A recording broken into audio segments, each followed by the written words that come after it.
There is a specific, intoxicating rush that courses through a digital mob when a public figure is finally brought down. We gather around the glow of our screens, watching the disgrace unfold and sharing in the collective warmth of a ruined reputation. But an ancient warning from Proverbs 24:17 cuts directly across this cultural reflex. Do not gloat when your enemy falls. When they stumble, do not let your heart rejoice. This instruction targets the internal character of the watcher. It treats the moment of another person's stumble as a high-stakes test of our own integrity, shifting the focus away from the guilty and onto the observer. We routinely mistake the thrill of seeing someone brought low for a noble sense of justice. In reality, that sudden sweetness we feel at the sight of another person's ruin functions as a psychological trap that quietly stains the spirit. Our impulse to cheer reveals a hidden vulnerability in our character. It changes the observer, regardless of whether the target deserved to fall, exposing a part of ourselves that often remains hidden until someone else fails. To understand exactly how this traps us, we have to look at the shadow. This concept describes the unconscious, hidden parts of our personality, like our own greed, anger, or cruelty, that we refuse to acknowledge. Our minds often take this unaddressed darkness and place it onto a clearly guilty figure. Witnessing a downfall offers the observer a temporary sense of psychological purity. By locating all darkness in the target, we feel cleansed of our own. This projection process allows the ego to avoid the painful work of inward honesty. We often remain hyper-focused on the sins of the other as a defense against confronting our own flaws. On a larger scale, this creates a dangerous social mechanic.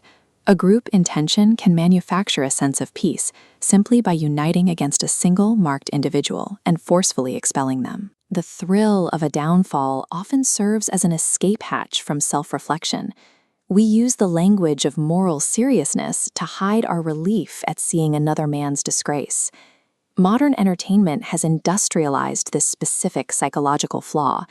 The architecture of our stories, the fast cuts, the swelling music, the dramatic unmasking, trains our nervous systems to crave the rhythmic climax of a villain's ruin.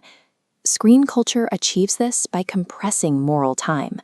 By stripping away the silence and the messy aftermath of a tragedy, the medium removes the space required for ambiguity and empathy to form.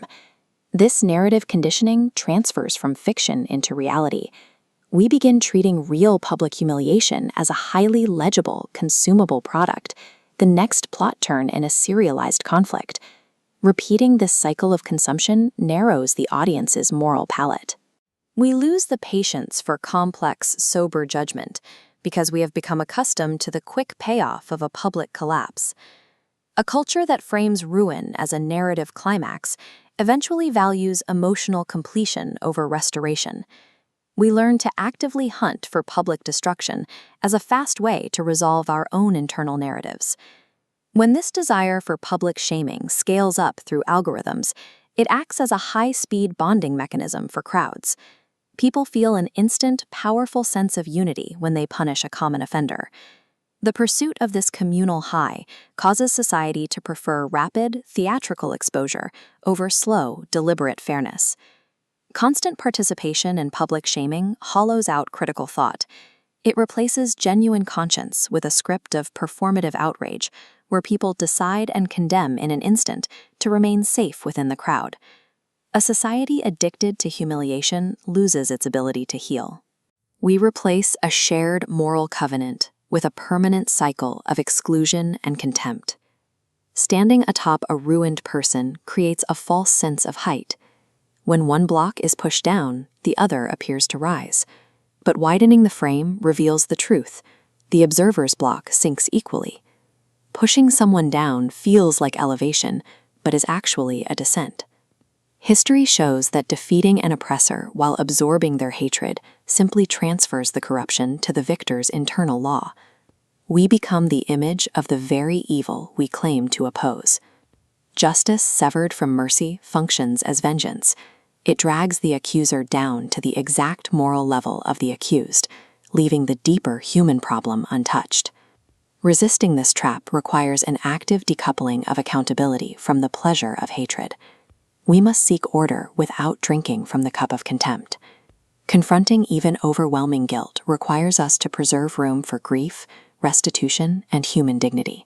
Pay attention to your own heart the next time the timeline erupts and cheers over someone's disgrace.